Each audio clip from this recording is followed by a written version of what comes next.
মুখ্যমন্ত্রী is a busy man, 35টা দপ্তর হয়তো আমার যা মনে হচ্ছে he is not serious about all this. ওনাকে সিরিয়াস হতে হবে। অনেক সময় আমি যখন কিছু লোকের সাথে আমার অফিসে কথা বলি, আমার এই অফিসের যে সাপোর্টিং স্টাফ শীতল, ও এসে বলে স্যার মুড়ি খাবেন, আমি কি কি মুড়ি? তো মাই প্রায়োরিটিজ আর ডিফারেন্ট। আমি কাজের কথা আলোচনা করছি, মুড়ি খাওয়ার সময় না। This seriousness has to be there. আজকে স্বাস্থ্য দপ্তরের কথা সেদিন তো বললাম, জিবি হানা দেব আমি সাংবাদিক বন্ধুদের আমি নিয়ে যাব আপনাদের। হুট করে জিবিতে আইসিইউ কমপ্লেইন বক্স হয়েছে কিনা। একটা মজার ব্যাপার বলছি, এটা তো বললাম সে আগের দিন, যে একটা জায়গায় আমি কাউন্টারে টিকিট নিয়ে ঢুকলাম, সে ফর অর্থোপেডিক্স ডাক্তার বলবেন এক্স রে করো, হ্যান করো, প্যানা করো, তারপর আবার লাইনে দাঁড়িয়ে ওই এক্স রে করাতে হবে। তাহলে একটা লোক তার যদি 5টা পরীক্ষা হয়, সে কি 5 জায়গায় লাইনে দাঁড়িয়ে করাবে? Is this system? নাথিং। আমি বলছি না, খোয়াই মহকুমা হাসপাতালের দিকে তাকিয়ে দেখুন, ধর্মনগরের কথা বলছি না, আপনার নাগের ডগায়, মানে নাকের খুব কাছাকাছি বক্সিং দিলে কিন্তু এটা লেগে যাবে। জিবি থেকে দাঁড়িয়ে কেউ যদি বক্সিং দেয়, মন্ত্রী বাহাদুরদের নাকের এখানে পড়বে কিন্তু। এই ডিস্টেন্সে যা হচ্ছে এখানে, দে আর নট বদার্ড। আমি যাব কিন্তু একদম সবাই কিনে ওয়াং ওয়াং ওয়াং ডুববো, দেখবো এরা কি করে, হোয়াট দে আর ডুইং। মানুষের বেহাল অবস্থা। You don't have any place to complain. আমি এটা আগেও বলেছি। আমার সাংবাদিক সম্মেলন না, মুখ্যমন্ত্রীকে সেই দিন ওনার অফিসে দুধ চা খেয়ে আমি ওনাকে বললাম, দাদা এটা দেখবেন আপনি, যে কমপ্লেন করার একটা জায়গা তৈরি করবেন। আর আমি যা জানি, বিরোধী দলনেতা যখন মুখ্যমন্ত্রীর কাছে সময় চান, অন্যান্য স্টেটের কথা বলছি, বাকি সব অ্যাপয়েন্টমেন্ট বাদ দিয়ে বিরোধী দলনেতার সাথে মুখ্যমন্ত্রী দেখা করেন। কিন্তু আমাদের এখানে আমি অতীব লজ্জিত, এই ক্যামেরার সামনে যে কথা বলছি আমার লজ্জা লাগে। আমি কিন্তু সেই সময় দিতে পারিনি।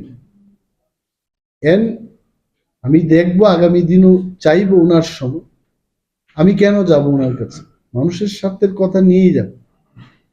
And I tell you, the question you ask, এটা কেন হতে পারে?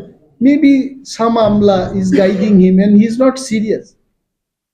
আরে কেউ যদি আমাকে এসে বলে স্যার আপনি আজকে অমিতাভ বচ্চনের মতো লাগছে, আই উইল নট বিলিভ, কারণ আমার সেই হাইট নেই। অমিতাভ বচ্চনের কান ঢাকা চুল, আমার তো চুলই নেই। আমি বললি কি আমি বিশ্বাস করবো নাকি? He has to think.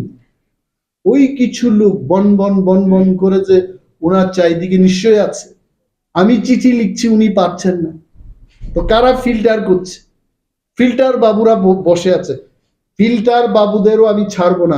আমি বলছি একদম গণতান্ত্রিক প্রসেসে ফিল্টার বাবুরা মুখ্যমন্ত্রীকে যেভাবে অন্ধকারে রেখেছেন, একদিন আমি কিন্তু খারাপ যদি হয় আমি দেখবো এদের গণতান্ত্রিক পদ্ধতিতে কি করা যায়। অগণতান্ত্রিক ভাবে আমি কিছু করব, প্রতিবাদ করব, নাম বলবো, কি কুকামটা করেছে এটা বলবো, এটা এইটুকু তো বলা যাবে। আমি ছাড়বো না। কিন্তু মুখ্যমন্ত্রীর সঙ্গে দেখা করেছেন, মানে কথাগুলোর পরিপ্রেক্ষিতে তিনি কতটা ইতিবাচক বা নেতিবাচক ছিলেন? একটাই জিনিস দেখলাম, যে ওনাকে আমি পুলিশের কথা বললাম, যে পাইলট কার্ড দেখার পরও পুলিশ বসে এইভাবে দেখছে, মানে উঠে দাঁড়িয়ে সেলিট তো দূরের কথা, যে উঠে দাঁড়িয়ে যেটা ভিআইপির গাড়ি যাচ্ছে এটা এদের হুঁশ নেই। তো এটা দেখলাম। ওনার সঙ্গে যেদিন দেখা করলাম, পরের দিন প্রতিটি জায়গায় যেখানে পুলিশের টিমটা আছে রাস্তায়, পুরা উঠে দাঁড়িয়ে এখন ভালোই ইয়ে করে। তো এইটা দেখেছি, এবং উনি আমাকে এটা বলেছেন যে আপনি দেখুন আমি কি করি। তো আমি বললাম হ্যাঁ আপনি ভালোই করবেন। উনি যদি ভালো করেন তো ভালো হবে, মানুষের মঙ্গল হবে। So I want to see complain box in জি। এটা আমি গতকালও খবর নিয়েছি, এটা হয় নাই। তো হয় নাই এই কারণেও হতে পারে, উনি তো দিল্লিতে ছিলেন অনেকদিন, পরশুদিন আসার পরে আবার গতকাল আবার চলে গেছে। Let him come back. আমার প্রতিক্রিয়া, 5টা রাজ্যে আমাদের কোনো প্রার্থী নাই, নাম্বার ওয়ান। আমরা সেখানে ডাইরেক্ট কোনো পলিটিক্সে নেই। তো এইটুকু আমার মনে হচ্ছে যে বিজেপি মনে করে যে এরা খুব ভালো পজিশনে আছে। যেমন ওয়ার্ল্ড কাপ অনেক দিন বাদে আমি ক্রিকেট দেখলাম। আমি যখন জিজ্ঞেস করলাম এই ম্যাচটা কোথায় হচ্ছে, বলছে নরেন্দ্র মোদী স্টেডিয়ামে হচ্ছে। নরেন্দ্র মোদী জীবিত মানুষের নাম দিয়েছে এইভাবে স্টেডিয়ামের নাম? বলছে হ্যাঁ। তো তারপর যখন ক্রিকেটটা হারলো, নানা অভিযোগ চলে এসছে, বলছে এটা পিচ ভালো না, আগেই বিসিসিআই কে টেকনিক্যাল কমিটি বলেছে এখানে করা উচিত না। না, কিন্তু যে বা যাহারাই ক্ষমতায় আছেন ওরা ভেবেছেন আমরা ভালো পরিস্থিতিতে আছি, এমন পরিস্থিতিতে যে পিচ ভালো না হোক সেখানেও আমরা জয়লাভ করব, হয় নাই। আমার রিয়াকশন এটা, ওনারা কিন্তু ভাবছেন যে খুব ভালো অবস্থাতেই ওনারা আছেন। এখন 3 তারিখ ডিসেম্বর আমরা সবাই দেখব ওনাদের ভাবনাটা সত্য হবে না ওনাদের ভাবনাটা ভুল।